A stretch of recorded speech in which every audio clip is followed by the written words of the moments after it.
Welcome to session 9 of Figure That Game Out.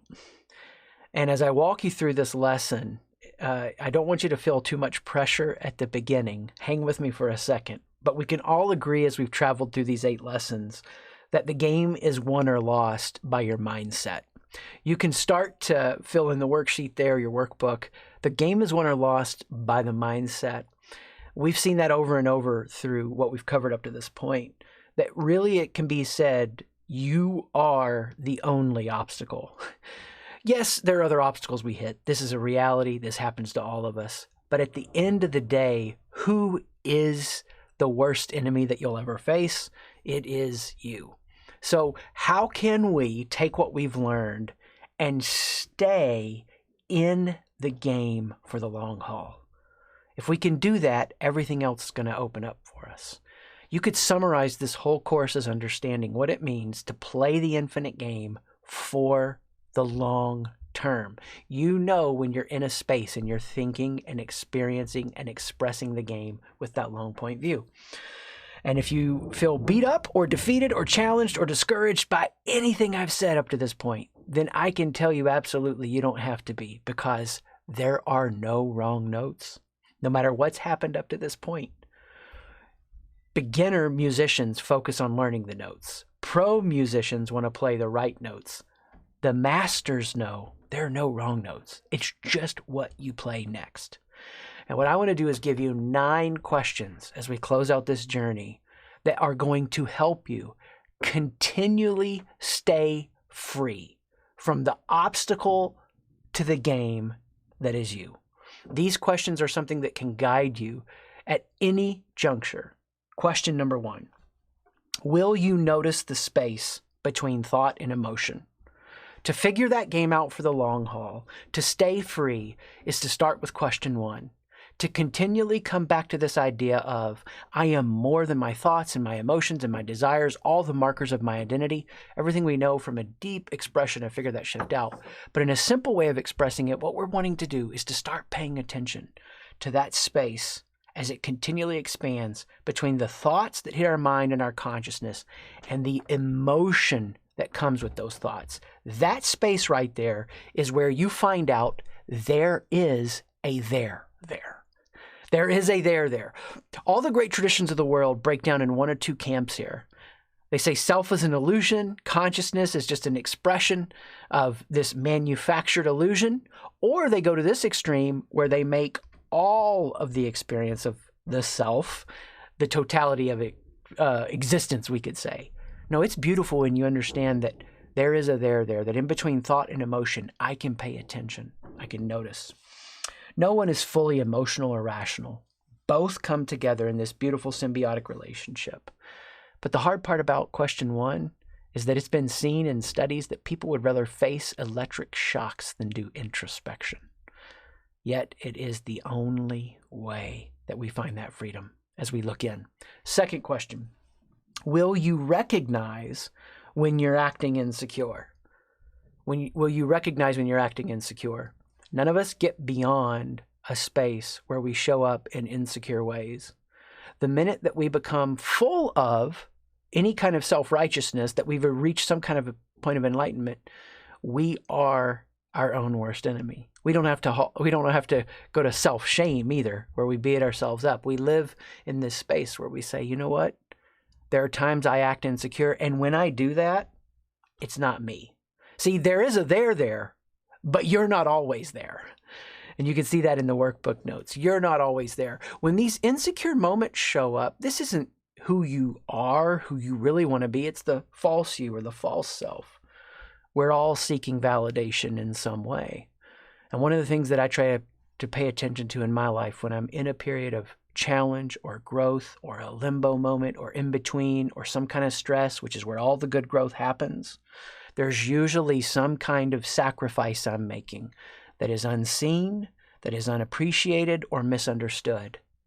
And that fast, I can step into a space where I become bitter or resentful as I want others to validate what is unseen, what is unheard, what is underappreciated or misunderstood.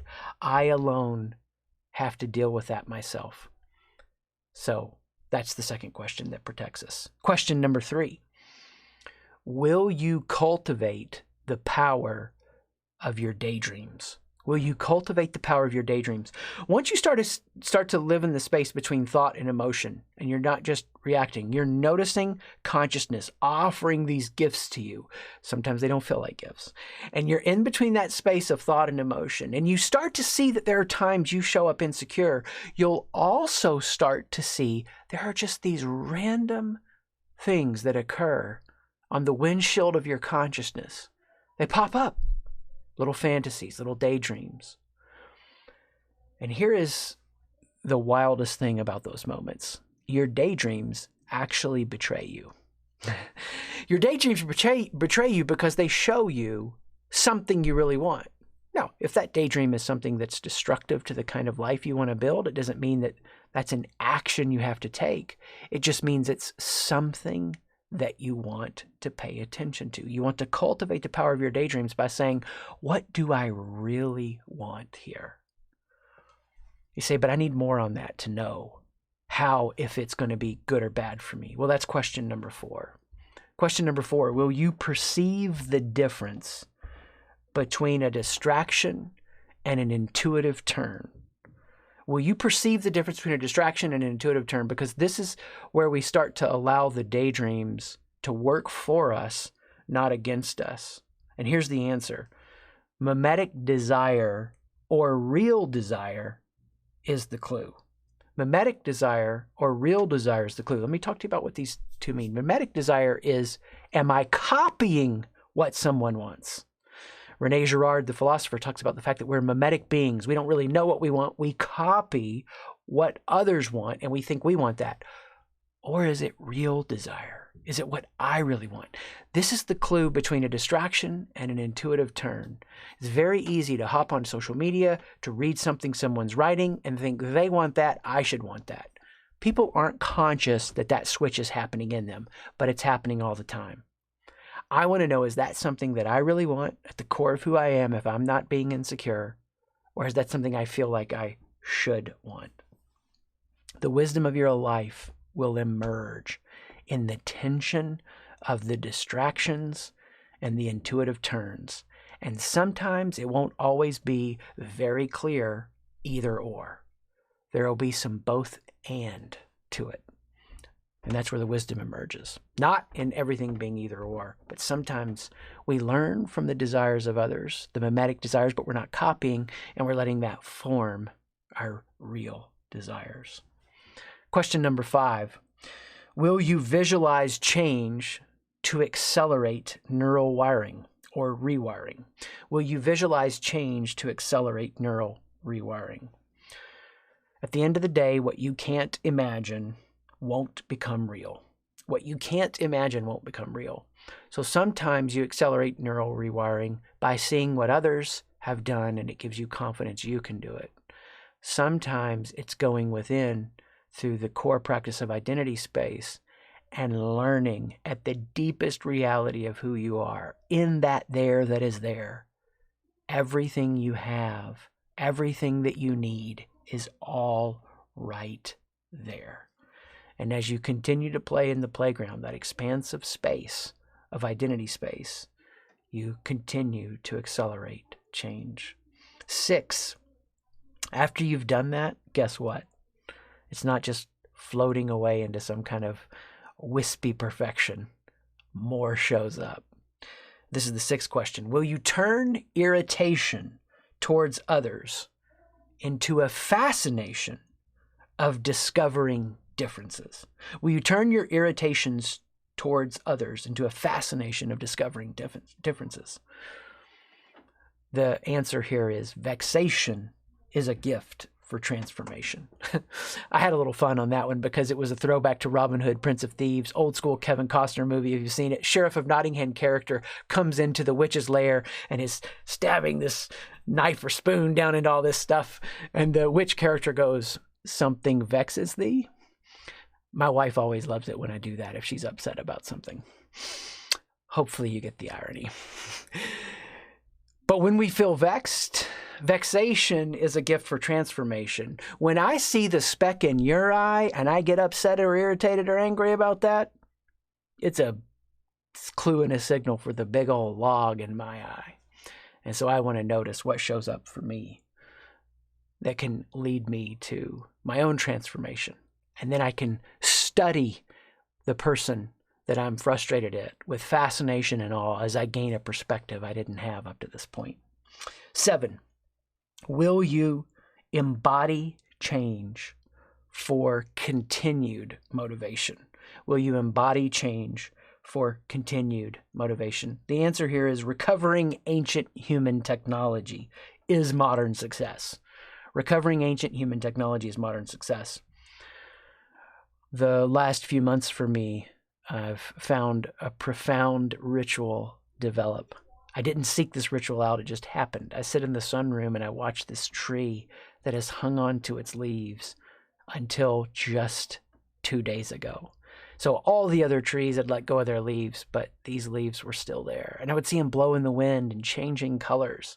And this is going to sound maybe a little wild or deep or weird for some people, but I would watch this tree and think, is anyone else noticing this moment right here?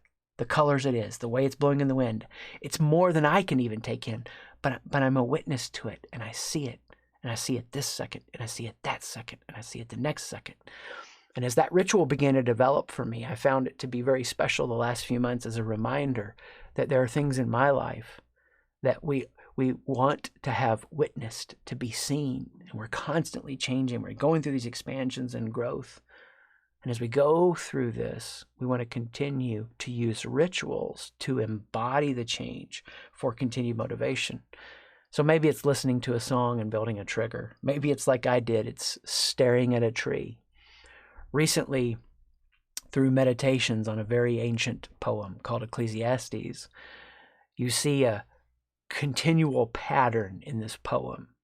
It's constantly comparing things and saying, this is futile, this is futile. It's this idea that there's no wisdom in the extremes, but it's in the tension of both.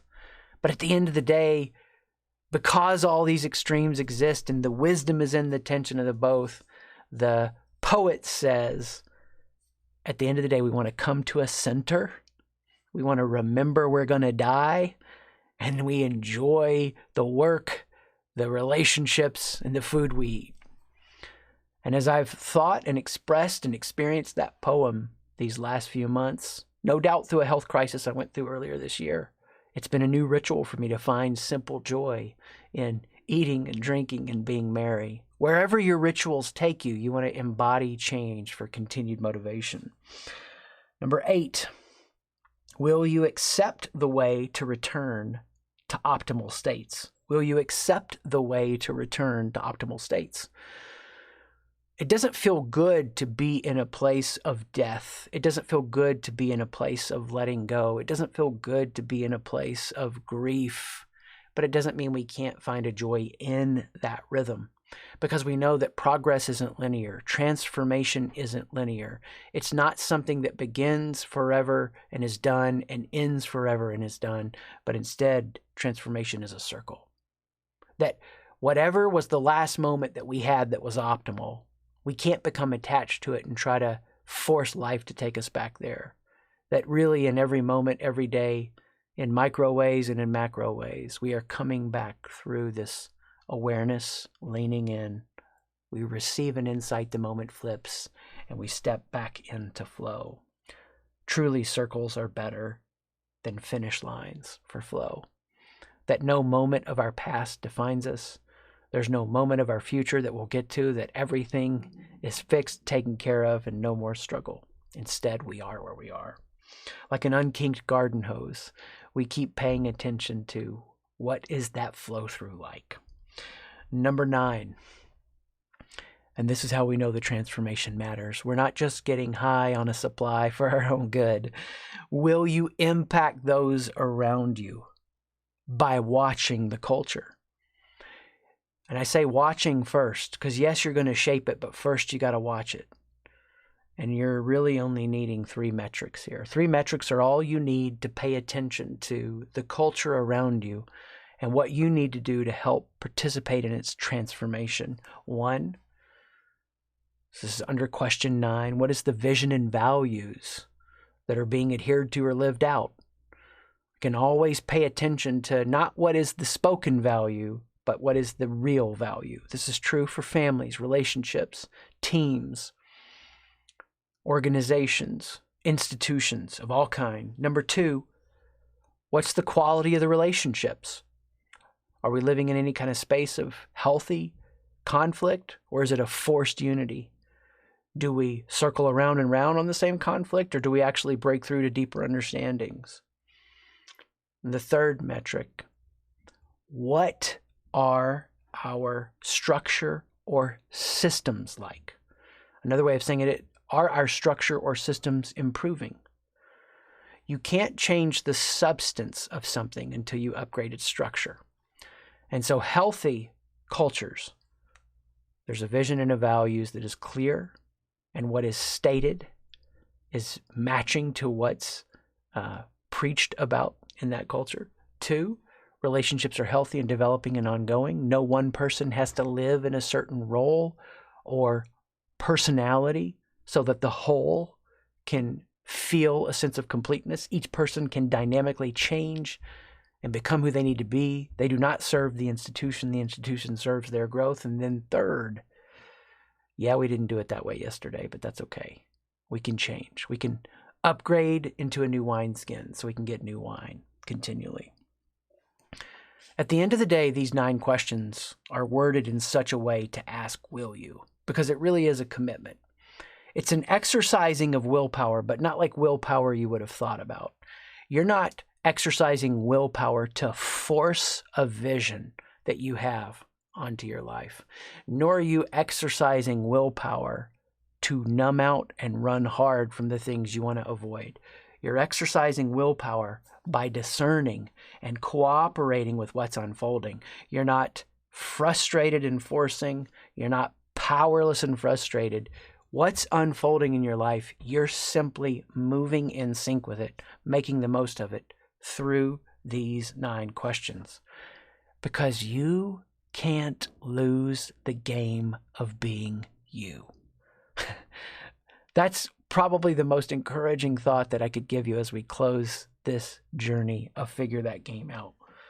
And as you keep coming back to these 9 questions, a discovery of you keep finding this is the only game that really matters. The long game, the game where I stay free from the obstacle where I would stand in my way by continuing to explore how much change and growth is really possible.